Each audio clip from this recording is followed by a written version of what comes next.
जय माँ इंद्राक्षी, जय अम्बे। इंद्राक्षी धाम में दर्शकों आप सभी का हम हार्दिक स्वागत करते हैं। आज कामदा एकादशी है। भगवान श्री हरि का चिंतन, भजन, स्मरण आज के दिन जितना आपसे हो सके आप अवश्य कीजिएगा। आइए पहले आज का हम पंचांग देखें, फिर आगे की हम चर्चा करते हैं।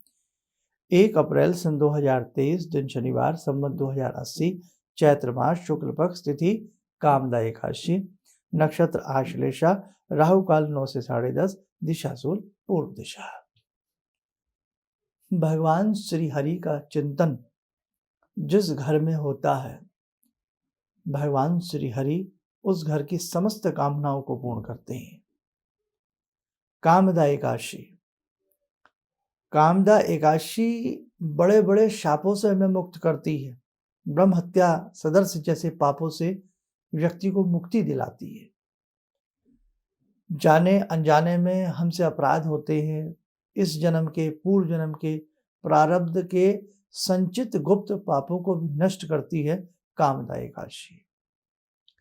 आज के दिन भगवान श्री हरि का जो चिंतन करता है, धूप दीप देकर के उनका पूजन करता है, या पंचोपचार या षोडशोपचार भगवान श्री हरि का जो पूजन करता है, उस व्यक्ति की कामनाएं तो पूर्ण होती ही होती हैं, लेकिन उस व्यक्ति के जाने अनजाने के जो गुप्त पाप होते हैं वो भी नष्ट होते हैं। इसलिए आज की एकादशी बहुत महत्वपूर्ण है। चैत्र मास की ये एकादशी है, शुक्ल पक्ष की ये एकादशी है, और भी इसका महत्व बढ़ जाता है। और चैत्र मास आपको पता ही है कि हम नए वर्ष में भी प्रवेश कर जाते हैं, तो हमारा पूरा वर्ष अच्छा रहे, श्री हरि की कृपा हम सबके ऊपर बरसती रहे। जो आपके घर में आज के दिन जिन्होंने व्रत रखा हो, उनकी सेवा करना, उनका ध्यान रखना। आज के दिन पक्षियों को दाना डालना, गौ माता की सेवा करना, गौशाला की सेवा करना, ऋषि मुनियों की सेवा करना, साधु संतों का सत्कार करना आज के दिन बहुत अच्छा रहता है। वैसे तो हमेशा करना चाहिए, लेकिन समय ना हो तो कम से कम आज का दिन तो चुना जाए इन सब चीज़ों के लिए।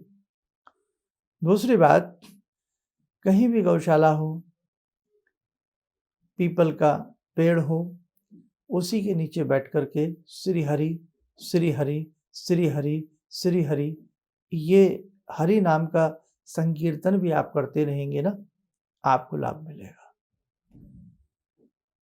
ओम क्लीं कृष्णाय नमः, ओम नमो भगवते वासुदेवाय। आज के दिन गजेंद्र मोक्ष को पढ़ना। देखा नहीं आपने कि जब गज के पाँव को मगरमच्छ ने पकड़ लिया, मगरमच्छ ने श्री हरि से प्रार्थना की। जो प्रार्थना की गई थी कि मेरा पाँव पकड़ा है, मैं कष्ट में फंसा हूँ, उसी समय चक्रधारी भगवान श्री विष्णु ने उनको उस संकट से मुक्त कराया। तो गज ने उसको पढ़ा, हाथी ने, इसलिए इसको गजेंद्र मोक्ष कहा जाता है। समझे? तो बहुत अच्छा है, इसे आप अच्छे से करिएगा। विष्णु जी के 108 नाम, विष्णु जी की सहस्त्र नामावली भी पढ़ने से व्यक्ति का उद्धार होता है, उसके कुल का उद्धार होता है, बहुत अच्छा रहता है। ठीक है, तो बस आज के दिन इतना कर लेना। आइए समय हो चला ध्यानमाला का, जुड़ते हैं भगवान श्री हरि से। ॐ करारविन्दे न पदारविन्दं मुखारविन्दे विनिवेशयन्तं वटस्य पत्रस्य पुटे शयनं बालामुकुन्दं मनसा स्मरामि, बालामुकुन्दं मनसा स्मरामि। कस्तूरीतिलकं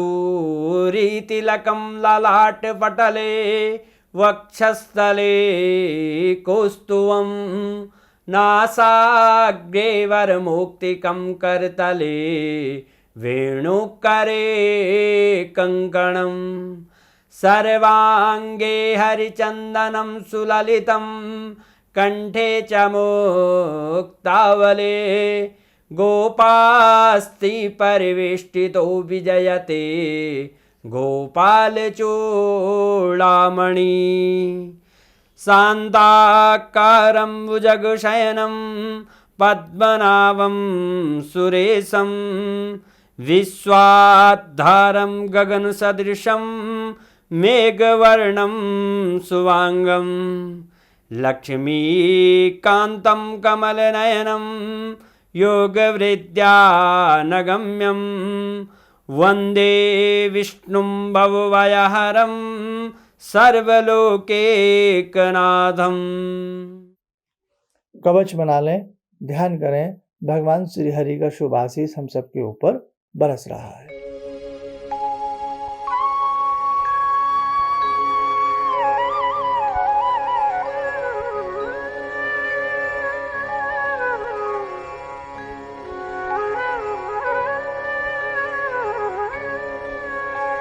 ओम बोलते हुए नेत्र खोलें, सामान्य हो जाए।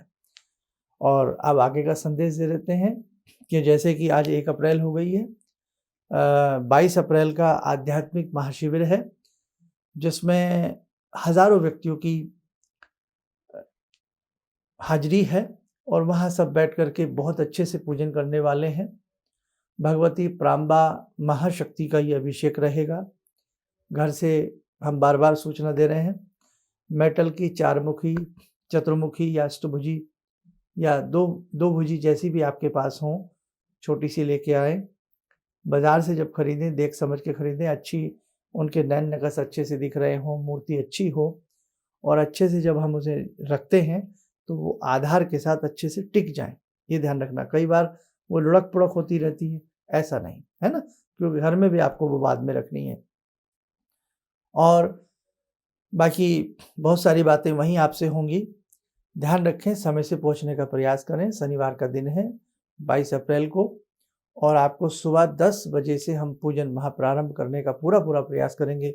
बाकी भैया देवी माँ की इच्छा से सब होता है, लेकिन एक समय भी की कोई गरिमा होती है, तो सुबह 10 बजे आप पहुंचने का प्रयास करें। पहले आओ पहले पाओ, अपनी सीट बैठिए।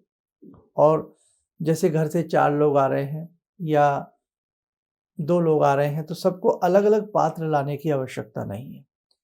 केवल आप जो घर से पात्र ला रहे हैं, एक ही सेट ले आइए। एक थाली हमने बताया ना, जिसमें, या परात जिसमें 1.5 लीटर जल समा सके, 2 बाउल कटोरियाँ स्टील की ले लें, कोई धातु की ले लें, 1 लोटा स्टील का ले लें जिसमें 1.5 लीटर जल समा सके, आ सके, और 1 चम्मच ले आए। बस ये आप अपने साथ ले आइए। और दुर्गा जी की जो आप मेटल की धातु की मूर्ति लाएंगे, वो किसी लाल या पीले कपड़े में अच्छे से लपेट करके लाना। ऐसे ही आपको वो वापस बाद में ले जाना है। बहुत लोग कह रहे हैं हम कुछ पूजन का सामान अपने साथ ले आए, कोई सुपारी या कुछ भी ऐसा पूजन का सामान आप लाना चाहते हैं, आप ले आइए। बाकी ईश्वर की कृपा से, देवी माँ की कृपा से समस्त सामग्री आपको वहीं दी जाएगी। ठीक है। दोपहर के भोजन प्रसाद की व्यवस्था माँ भगवती की कृपा से की गई है, लेकिन एक विशेष बात, रुकने का वहाँ कोई इंतज़ाम नहीं है। अपनी ट्रेन वापसी की करीब अगर आप शनिवार में ही वापस हो रहे हैं, तो ट्रेन जो कराएं वो रात्रि के समय की कराएं, करीब 9 बजे, 10 बजे या 11 बजे, इस हिसाब से कराएं। अगले दिन संडे है, आप सब आराम से अपने घर पहुंच जाएंगे। ठीक है। पास के लोग तो जा सकते हैं, हम आपको वहाँ पर अधिक से अधिक 3 बजे तक हम आपको फ्री कर देंगे। ठीक है। 3 बजे तक आप फ्री हो जाएंगे। और वहाँ से अगर आपको दिल्ली आना है, क्योंकि सब वापस आएंगे, तो दिल्ली इसलिए नाम लेता हूँ क्योंकि अमूमन जो ट्रेन हैं, सबकी फ्लाइट या ट्रेन है वो दिल्ली है, या जो दिल्ली से बाई लोकल सुविधा से जा रहे हैं या अपनी सुविधा से जा रहे हैं, तो 2 घंटे दिल्ली आने में लगते हैं करीब। तो इसलिए अगर 3 बजे भी हम फ्री करते हैं, 5 आपको बच जाएंगे आते आते। इसलिए 2-4 घंटे आओगे, अपने होटल में ठहरोगे, जहाँ भी आपने होटल लिया है ऑनलाइन सर्च कर लेना भैया, बहुत हिसाब से देखना सारी चीज़ें। और इसलिए रात की 9-10 बजे की ट्रेन रहेगी, सबके लिए सुविधा रहेगी। ये अपना करके, जैसे मैं सबको अलग अलग तो नहीं समझा सकता, इसीलिए इसी कार्यक्रम के बीच में रोज़ मैं आपको थोड़ा समझाने का प्रयास करता हूँ। और इसी के साथ साथ आप जो हैं ध्यान रखें, बहुत छोटे बच्चे जिनके साथ हैं, बच्चे संभालने वाला कोई साथ में नहीं है, तो सोच समझ करके चलें, क्योंकि देखो वो पूजन है। हम केवल अब उसमें विश्वास सब नहीं करते, आप हमें सुनते रहें, आपका कल्याण हो जाएगा। अब प्रैक्टिकल का समय है, कुछ करने का समय, कुछ करोगे ना तभी कुछ पाओगे। आज भगवती की साधना देखा नहीं नवरात्रों में कैसे सुंदर तरीके से घर घर में हुई है। फिर अब अशोच के नवरात्र आएंगे, उसमें भगवती की साधना होगी। 2 गुप्त नवरात्र आते हैं, उसमें भगवती की साधना होती है। और हमारा अब तो रोज ही भगवती की साधना अपने घर में करते हैं। तो भगवती की साधना आम साधना नहीं है, इसलिए बहुत सोच समझ करके आपको चलना है। जो बीमार ज़्यादा है वो थोड़ा आने का ना प्रयास करें, जब शरीर स्वस्थ रहेगा। अब हम इस प्रकार का सिलसिला रुकने नहीं देंगे। हर 2-2.5 महीने बाद इस प्रकार के हमारे जो आध्यात्मिक आयोजन है वो आपकी संकट कष्ट निवारण के लिए चलते रहेंगे, ठीक है। तो बहुत ज़्यादा बीमार व्यक्ति आने का प्रयास ना करें। छोटे बच्चे जिनके साथ हैं सोच समझ करके घर से चलें, और बाकी आप अपने हिसाब से अपने समय को मेंटेन करके चलिएगा। और हम भी भगवती से प्रार्थना करते हैं कि भगवती सब अच्छे से आएँ और अच्छे से अपने घर वापस पहुँचे। चलिए, है ना, बस मेरे ख्याल से सारा संदेश हमने दे दिया है। और जो एड्रेस की बात है वो अब जैसे आज 1 अप्रैल है, 4-5 दिन के बाद हम सबको एड्रेस भेजना प्रारंभ कर देंगे। आप स्वस्थ रहें, सुखी रहें, इन्हीं शुभकामनाओं के साथ हम अपनी वाणी को विराम देते हैं। जय जय अम्बे। भगवान से जुड़ो, और भगवान को से जुड़ने का जरिया आपने बताया, बहुत अच्छा लगा, बहुत धन्यवाद। और सनातन धर्म को जिंदा रखने के लिए आप जो प्रयास कर रहे हैं वो बहुत सराहनीय है। हम लोग को मौका मिला है, हम लोग भाग्यशाली हैं जो आपके करीब आने का हम लोग को मौका मिला है। किसी भी समस्या के समाधान के लिए मिले प्रसिद्ध हस्तरेखा एवं वास्तु विशेषज्ञ प्रोफेसर धर्मेंद्र शर्मा जी से। नोट: शिविर में भाग लेने हेतु एवं व्यक्तिगत रूप से मिलने के लिए कॉल करने का समय सुबह 10 बजे से शाम 6 बजे तक। हमारे विभिन्न ज्ञानवर्धक कार्यक्रम देखने के लिए आप हमें अभी सब्सक्राइब करें, बेल आइकन को प्रेस करें ताकि आप देख सकें हमारा कार्यक्रम सबसे पहले। और अधिक जानकारी के लिए फेसबुक पेज को लाइक करना न भूलें।